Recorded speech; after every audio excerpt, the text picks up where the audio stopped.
Assalamualaikum warahmatullahi wabarakatuh. Halo, selamat pagi teman-teman. Pada pertemuan kali ini kami akan membahas mengenai inovasi dalam kurikulum.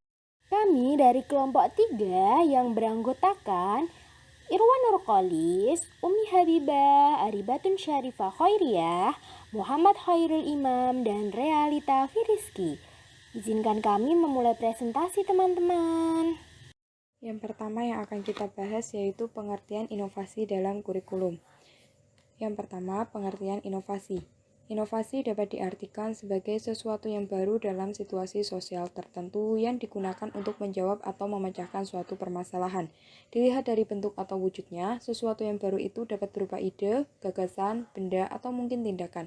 Sedangkan dilihat dari maknanya, sesuatu yang baru itu bisa benar-benar baru yang belum tercipta sebelumnya, yang kemudian disebut dengan invention, atau dapat juga tidak benar-benar baru, sebab sebelumnya sudah ada dalam konteks sosial yang lain yang kemudian disebut dengan istilah discovery. Proses invention, misalnya penerapan metode atau pendekatan pembelajaran yang benar-benar baru dan belum dilaksanakan dimanapun untuk meningkatkan efektivitas dan efisiensi pembelajaran. Contohnya, berdasarkan kemajuan ilmu pengetahuan dan teknologi, kita dapat mendesain pembelajaran melalui handphone yang selama ini belum ada. Sedangkan proses discovery, misalnya penggunaan model pembelajaran inquiry dalam pembelajaran IPA di Indonesia untuk meningkatkan kualitas pembelajaran dalam mata pelajaran tersebut, yang sebenarnya model pembelajaran tersebut sudah dilaksanakan di negara-negara lain, atau pembelajaran melalui jaringan internet. Jadi, demikian inovasi itu dapat terjadi melalui proses invention atau melalui proses discovery. Yang kemudian, pengertian inovasi dalam kurikulum. Merujuk pada penjelasan di atas, maka inovasi kurikulum dapat diartikan sebagai suatu ide, gagasan, atau tindakan-tindakan tertentu dalam bidang kurikulum yang dianggap baru untuk memecahkan masalah pendidikan. Inovasi kurikulum adalah suatu pembaharuan atau gagasan yang diharapkan membawa dampak terhadap kurikulum itu sendiri. Kurikulum hanyalah alat atau instrumen untuk mencapai tujuan pendidikan dan pembelajaran yang ditetapkan. Kurikulum bukan sebagai tujuan akhir, seiring dengan perubahan masyarakat dan nilai-nilai budaya, serta perubahan kondisi dan perkembangan peserta didik, maka kurikulum juga mengalami perubahan. Yang selanjutnya yaitu prinsip-prinsip inovasi dalam kurikulum. Sebelum seseorang melakukan inovasi kurikulum, maka terlebih dahulu harus menguasai prinsip dasar dalam pengembangan kurikulum. Karena prinsip dasar tersebut mempunyai tujuan agar kurikulum yang didesain atau dihasilkan diharapkan sesuai dengan kebutuhan semua pihak, yakni peserta didik, orang tua, masyarakat, dan negara. Adapun prinsip-prinsip pengembangan kurikulum sebagai berikut. Yang pertama, prinsip relevansi. Secara umum, istilah relevansi pendidikan diartikan sebagai keserasian pendidikan dengan tuntutan kehidupan. Dengan kata lain, pendidikan dipandang relevan bila hasrat yang diperoleh dan pendidikan tersebut berguna atau fungsional bagi kehidupan. Prinsip relevansi ini harus mencakup 3 hal, yaitu relevansi dengan lingkungan kehidupan sekarang dan yang akan datang, relevansi dengan tuntutan dunia kerja, dan relevansi dengan perkembangan ilmu pengetahuan dan teknologi. Yang kedua, prinsip berkesinambungan. Dalam proses inovasi kurikulum, kurikulum harus disusun dan dikelola secara berkesinambungan. Artinya, bagian-bagian, aspek-aspek materi, dan bahan kajian disusun secara berurutan, tidak terlepas melainkan satu sama lain memiliki hubungan fungsional yang bermakna sesuai dengan jenjang pendidikan, struktur, dan satuan pendidikan, serta tingkat perkembangan subjek didik. Dengan prinsip ini, tampak jelas alur keterikatan dalam kurikulum tersebut, sehingga memudahkan guru dan subjek didik dalam proses mempertimbangkan 2 hal, yaitu bahan-bahan pelajaran yang lebih tinggi harus sudah diajarkan sebelumnya, dan bahan-bahan yang telah diajarkan tidak pernah lagi diajarkan pada tingkat yang lebih tinggi. Yang ketiga yaitu prinsip fleksibilitas. Fleksibilitas maksudnya tidak kaku, artinya ada semacam ruang gerak yang memberikan sedikit kebebasan di dalam bertindak. Dalam kurikulum fleksibilitas mencakup fleksibilitas subjek didik dalam memilih program dan fleksibilitas guru dalam mengembangkan program pengajaran. Dari uraian ini, maka prinsip fleksibilitas menuntut adanya keluasan dalam inovasi kurikulum tanpa mengorbankan tujuan yang hendak dicapai. Yang keempat yaitu prinsip efektivitas. Efektivitas dalam suatu kegiatan berkenaan dengan sejauh mana apa yang direncanakan dapat terlaksana. Dalam bidang pendidikan, efektivitas ini dapat dilihat dari segi efektivitas guru mengajar dan subjek didik belajar. Sedang dalam rangka pengelolaan kurikulum dan pengembangannya, Usaha untuk meningkatkan efektivitas kegiatan belajar subjek didik dilakukan dengan memilih jenis-jenis metode dan alat yang dipandang paling ampuh dalam mencapai tujuan yang diinginkan. Yang terakhir atau yang kelima adalah prinsip efisiensi. Efisiensi merupakan perbandingan antara hasil yang dicapai dengan pengeluaran berupa waktu, tenaga, dan biaya yang diharapkan paling tidak menunjukkan hasil yang seimbang. Dalam kaitannya dengan inovasi dalam kurikulum, khususnya pelaksanaan kurikulum dalam proses belajar mengajar, dikatakan efisien jika usaha, biaya, dan waktu yang digunakan untuk menyelenggarakan program pembelajaran dapat terrealisasi dengan hasil yang optimal. Jenis-jenis inovasi kurikulum ada 3. Yang pertama, kurikulum berbasis kompetensi. Yang kedua, kurikulum berbasis masyarakat. Dan yang ketiga, kurikulum berbasis keterpaduan. Kami akan membahasnya secara lebih detail. Simak ya teman-teman. Oke teman-teman, untuk yang pertama yaitu kurikulum berbasis kompetensi. Menurut Depdiknas tahun 2002, kurikulum berbasis kompetensi merupakan seperangkat rencana dan pengaturan tentang kompetensi dan hasil belajar yang harus dicapai siswa, penilaian, kegiatan belajar mengajar, dan pemberdayaan sumber daya pendidikan dan mengembangkan sekolah. Itu menurut Depdiknas tahun 2002. Jadi KBK ini lebih menekankan kepada kompetensi atau kemampuan apa yang harus dimiliki oleh siswa setelah mereka melakukan proses pembelajaran tertentu. Kurikulum berbasis kompetensi dikembangkan untuk memberikan keahlian dan juga keterampilan sesuai dengan standar kompetensi yang ditentukan atau yang diperlukan. Adanya kurikulum berbasis kompetensi ini memungkinkan hasil lulusan menjadi lebih terampil dan kompeten dalam segala tuntutan masyarakat sekitarnya. Seperti itu harapannya. Selanjutnya adalah karakteristik dari kurikulum berbasis kompetensi.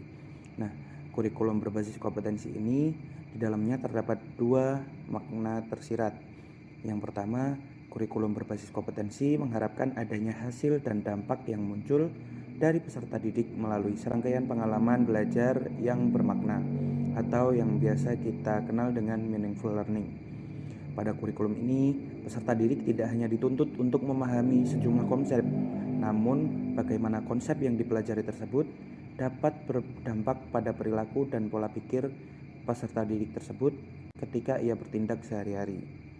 Yang kedua, kurikulum berbasis kompetensi memberikan peluang kepada peserta didik sesuai dengan keberagaman masing-masing. Seperti yang kita tahu, peserta didik itu memiliki kemampuan, minat, dan bakat yang berbeda antara satu dengan yang lainnya, dan hal tersebut perlu diberikan kesempatan untuk belajar sesuai dengan keberagaman serta kecepatan masing-masing. Menurut Departemen Pendidikan Nasional atau Depdiknas tahun 2022 yang menjelaskan secara lebih rinci pendapat dari William E. Blank 1982 menjelaskan bahwa karakteristik kurikulum berbasis kompetensi terdiri dari yang pertama, menekankan pada ketercapaian kompetensi. Kurikulum berbasis kompetensi berisi sejumlah kompetensi yang harus dicapai oleh peserta didik, dan kompetensi tersebut menjadi standar minimal atau kemampuan dasar. Yang selanjutnya adalah berorientasi pada hasil belajar dan keberagaman. Keberhasilan pencapaian kompetensi dasar dikukur oleh indikator hasil belajar. Indikator inilah yang dijadikan acuan kompetensi yang diharapkan. Proses pencapaian tersebut tentu saja bergantung pada kemampuan dan kecepatan peserta didik masing-masing. Yang ketiga adalah menggunakan pendekatan dan metode yang bervariasi. Dalam penyampaian pembelajaran, kurikulum ini menggunakan pendekatan dan metode yang bervariasi untuk memfasilitasi keberagaman atau perbedaan masing-masing peserta didik. Selanjutnya adalah sumber belajar bukan hanya dari guru. Dalam kurikulum ini, yang menjadi sumber belajar bukan hanya dari guru, namun juga sumber belajar lain yang memenuhi unsur edukatif atau sesuai dengan perkembangan ilmu pengetahuan dan teknologi informasi. Dalam kurikulum ini juga, Guru lebih condong ke arah sebagai fasilitator untuk mempermudah siswa belajar dari berbagai macam sumber belajar yang ditentukan tersebut. Lalu yang terakhir adalah penilaiannya menekankan pada proses dan hasil belajar. Kurikulum berbasis kompetensi ini menempatkan hasil dan proses belajar sebagai dua unsur atau dua sisi yang sama pentingnya. Jadi tidak bisa dititikberatkan pada satu hal saja. Nah, dari karakteristik tersebut dapat dipahami bahwa kurikulum berbasis kompetensi ini mengharapkan peserta didik untuk siap menghadapi perannya di masa mendatang dengan cara mengembangkan kecakapan hidup atau life skill yang dimiliki oleh peserta didik tersebut. Kecakapan hidup merupakan suatu hal yang harus dimiliki karena untuk menghadapi permasalahan dalam kehidupan dengan wajar lalu dapat secara kreatif menemukan solusi untuk mengatasi masalah yang ditemukan. Kurikulum berbasis kompetensi memiliki kelebihan dan kekurangan. Kita akan membahas kelebihannya terlebih dahulu. Yang pertama, mengembangkan kompetensi peserta didik pada setiap aspek mata kuliah. Jadi, kompetensi yang dimiliki oleh peserta didik itu akan lebih berkembang pada setiap mata kuliah yang ada. Yang kedua, mengembangkan pembelajaran student center. Karena pembelajaran pada kurikulum ini berbasis student center, jadi siswa atau mahasiswa itu lebih aktif dalam mengikuti pembelajaran sehingga pembelajaran itu dapat lebih bermakna, seperti itu. Yang ketiga, pendidik memiliki wewenang menyusun silabus sesuai dengan kondisi perguruan tinggi. Jadi pendidik itu bisa menyusun silabus disesuaikan dengan kondisi perguruan tinggi masing-masing, karena kan tidak bisa kita pungkiri bahwa setiap perguruan tinggi pasti kondisinya berbeda-beda. Yang keempat, pelaporan hasil belajar dari semua aspek setiap mata kuliah sehingga evaluasi lebih mudah. Jadi laporan hasil belajarnya itu di semua aspek yang ada di mata kuliah itu tuh lebih rinci. Jadi itu evaluasi ke depannya, evaluasi yang akan dilakukan terhadap hasil belajar itu tuh lebih jelas dan lebih mudah. Yang terakhir, penilaian menekankan pada proses. Jadi penilaian yang dilakukan itu berpatok pada proses. Jadi mahasiswa itu tidak hanya mengejar hasil akhir tanpa tahu prosesnya, seperti itu. Selanjutnya kita akan membahas mengenai kekurangan. Yang pertama, indikator sudah disusun, padahal seharusnya dosen yang menyusun indikator karena paling memahami kondisi peserta didik. Jadi meskipun silabus tadi bisa disusun sendiri, namun indikator-indikator yang akan dilaksanakan dalam pembelajaran itu sudah disusun. Padahal kan seharusnya dosen itu akan lebih baik kalau menyusun sendiri karena lebih mengetahui kondisi peserta didik. Nah, yang kedua, dosen itu kesulitan merancang pembelajaran berkelanjutan karena fokus pada kompetensi-kompetensi dasar. Tadi kan setiap mata kuliah itu peserta didik mungkin akan mampu menguasai ya, tapi hanya sebatas kompetensi-kompetensi dasar. Dosen itu kesulitan untuk menyusun kompetensi yang bersifat lebih mendalam karena terlalu berfokus pada kompetensi-kompetensi dasar. Seperti itu teman-teman penjelasannya. Untuk yang kedua yaitu kurikulum berbasis masyarakat atau bisa juga disebut dengan kurikulum berbasis wilayah. Kurikulum berbasis masyarakat ini merupakan kurikulum yang menekankan perpaduan antara sekolah dan masyarakat guna mencapai tujuan pembelajaran. Kurikulum ini memiliki tujuan memberikan kemungkinan kepada siswa untuk akrab dengan lingkungan di mana mereka tinggal, menjadi mandiri, dan juga memiliki bekal keterampilan yang sesuai dengan wilayah mereka atau lingkungan masyarakat di sekitar siswa tersebut. Selanjutnya adalah karakteristik dari kurikulum berbasis masyarakat. Karakteristik utama yang bisa dilihat dengan cara membaca namanya saja, ini adalah suatu kurikulum yang memadukan sekolah dengan masyarakat dengan cara membawa sekolah ke dalam masyarakat ataupun sebaliknya, membawa masyarakat ke dalam sekolah untuk mencapai tujuan yang ditetapkan. Menurut Hamalik tahun 2005 merincikan karakteristik kurikulum berbasis masyarakat antara lain sebagai berikut. Yang pertama adalah berorientasi pada masyarakat. Jadi pembelajaran dalam kurikulum ini berorientasi pada masyarakat dengan kegiatan belajar yang bersumber pada buku teks. Selanjutnya, disiplin kelas berdasarkan tanggung jawab, yaitu dalam kegiatan kelas atau disiplin kelasnya itu bukan berdasarkan paksaan atau kebebasan. Jadi setiap masing-masing peserta didik itu memiliki rasa untuk bertanggung jawab. Lalu yang selanjutnya adalah menekankan pada pemecahan masalah. Metode mengajar utama yang ditebaratkan adalah pemecahan masalah untuk memenuhi kebutuhan perorangan dan kebutuhan sosial atau kelompok. Karena seperti yang kita tahu dalam kurikulum ini yang menjadi orientasi utama adalah masyarakat. Jadi harus dipersiapkan untuk menghadapi permasalahan-permasalahan yang akan muncul. Selanjutnya adalah kerjasama antara sekolah dan masyarakat. Dalam kurikulum ini, bentuk hubungan atau kerjasama sekolah dan masyarakat adalah antara lain mempelajari sumber-sumber masyarakat, menggunakan sumber-sumber tersebut, dan juga menggunakan tersebut untuk memperbaiki masyarakat. Dan yang terakhir adalah strategi pembelajaran berupa kegiatan lapangan. Jadi dalam kurikulum ini, strategi pembelajaran yang digunakan adalah hal-hal yang berbau lapangan. Jadi ada karya wisata, lalu juga ada survei masyarakat, berkemah, kerja lapangan, pengabdian masyarakat, dan lain-lain. Selanjutnya, kita akan membahas mengenai kelebihan dan kekurangan kurikulum berbasis masyarakat. Kita bahas dulu kelebihannya. Yang pertama, kurikulum sesuai dengan kebutuhan dan perkembangan masyarakat setempat. Jadi, kurikulum yang disusun ini sudah disesuaikan dengan kebutuhan dan perkembangan masyarakat setempat di daerah tersebut, karena tidak bisa kita pungkiri bahwa setiap daerah itu perkembangan dan kebutuhan masyarakatnya itu berbeda. Tentu kebutuhan masyarakat akan pendidikan di kota dan di desa itu berbeda. Yang kedua, kurikulum sesuai dengan tingkat dan kemampuan sekolah, baik kemampuan finansial, profesional, maupun manajerial.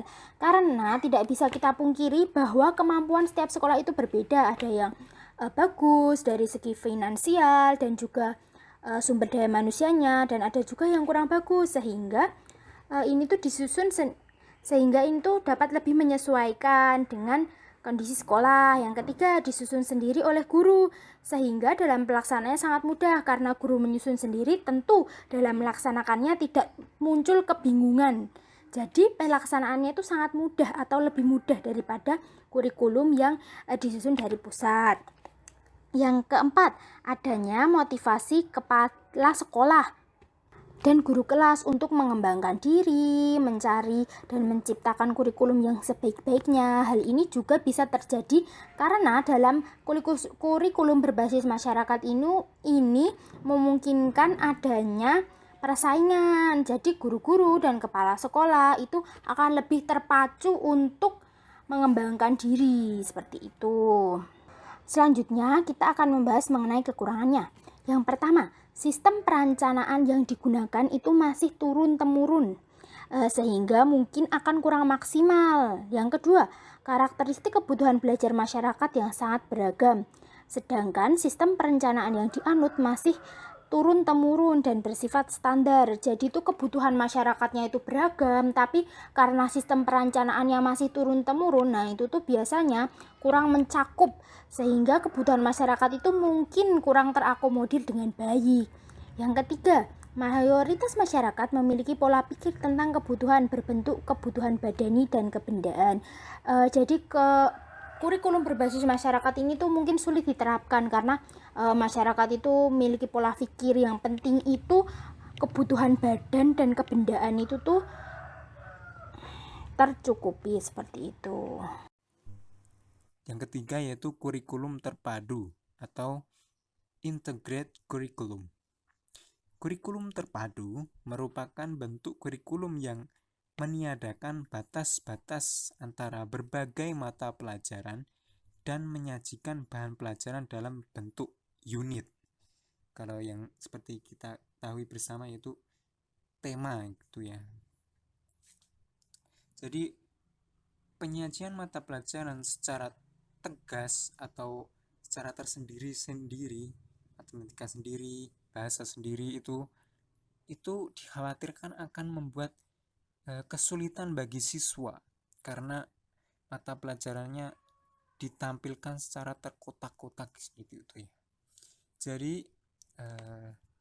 diharapkan dengan kurikulum terpadu ini mata pelajaran itu dipadu-padankan dan ditampilkan dalam bentuk tema yang dekat dengan siswa, sehingga siswa ini lebih mudah dalam memahaminya karena sesuai dengan usia mereka, yaitu usia operasional konkret seperti itu. Selanjutnya adalah karakteristik dari kurikulum berbasis keterpaduan. Menurut Hamalik dalam bukunya tahun 1993 halaman 32, karakteristik dari kurikulum terpadu antara lain, yang pertama adalah berdasarkan filsafat pendidikan demokrasi Pancasila. Yang kedua adalah berdasarkan psikologi belajar Gestalt dan field theory, yang pada intinya adalah proses belajar itu berawal dari sesuatu yang kompleks menuju ke sesuatu yang lebih merinci. Jadi semisal sebagai contoh, seorang anak akan melihat secara keseluruhan terlebih dahulu wajah dari ibunya. Selanjutnya lambat laun anak tersebut akan dapat mengetahui mana mata ibunya, mana hidungnya, dan sebagainya. Selanjutnya berdasarkan landasan sosiologis dan sosiokultural. Lalu berdasarkan kebutuhan, minat, dan tingkat perkembangan. Selanjutnya adalah ditunjang oleh semua mata pelajaran. Nah, dalam hal ini yang dimaksudkan adalah kurikulum ini ditunjang oleh semua mata pelajaran atau bidang studi yang ada. Sistem penyampaiannya dengan menggunakan sistem pengajaran unit atau tematik yang seperti yang kita tahu, pengajaran unit pengalaman, dan pengajaran unit mata pelajaran. Yang terakhir adalah peran guru sama aktifnya dengan peran peserta didik. Bahkan peran peserta didik ini lebih menonjol dan guru cenderung berperan sebagai pembimbing atau fasilitator saja. Karena kita tahu sekarang kita juga sering mendengarkan bahwa buat siswamu menjadi aktif atau peserta didik lebih aktif daripada dirimu. Jadikan ia terpancing untuk bertanya, bukan kita yang menanya terlebih dahulu. Lalu selanjutnya ada kelebihan dan kekurangan kurikulum berbasis keterpaduan. Pertama adalah kelebihan. 1. Materi pelajaran menjadi dekat dengan kehidupan anak, sehingga anak dengan mudah memahami sekaligus melakukannya. 2. Siswa juga dengan mudah dapat mengaitkan hubungan materi pelajaran di mata pelajaran yang satu dengan mata pelajaran lainnya. 3. Dengan bekerja dalam kelompok, siswa juga dapat mengembangkan kemampuan belajarnya dalam aspek afektif dan psikomotorik selain aspek kognitif. 4. Pembelajaran terpadu mengkoordinir jenis kecerdasan siswa. 5.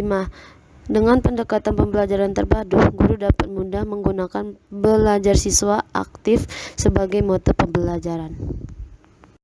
Selanjutnya ada kekurangan kurikulum berbasis keterpaduan. Pertama, guru harus berwawasan luas, memiliki kreativitas yang tinggi, dan keterampilan yang handal. Secara akademik, guru dituntut untuk menggali informasi ilmu pengetahuan yang berkaitan dengan materi yang diajarkannya dengan banyak membaca, agar pengesahan bahan ajar tidak terfokus pada bidang kajian tertentu saja.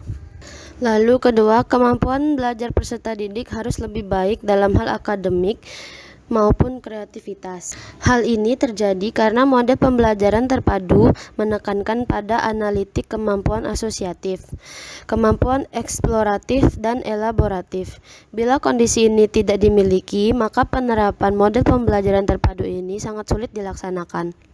Ketiga, memerlukan bahan bacaan atau sumber informasi yang cukup banyak dan bervariasi, mungkin juga fasilitas internet. Dan yang terakhir adalah penilaian harus komprehensif, yaitu menetapkan keberhasilan belajar peserta didik dari beberapa bidang kajian terkait yang dipadukan. Dalam kaitan ini, guru selain dituntut untuk menyediakan teknik dan prosedur pelaksanaan penilaian dan pengukuran yang komprehensif, juga dituntut untuk berkoordinasi dengan guru lain bila materi pelajaran berasal dari guru yang berbeda.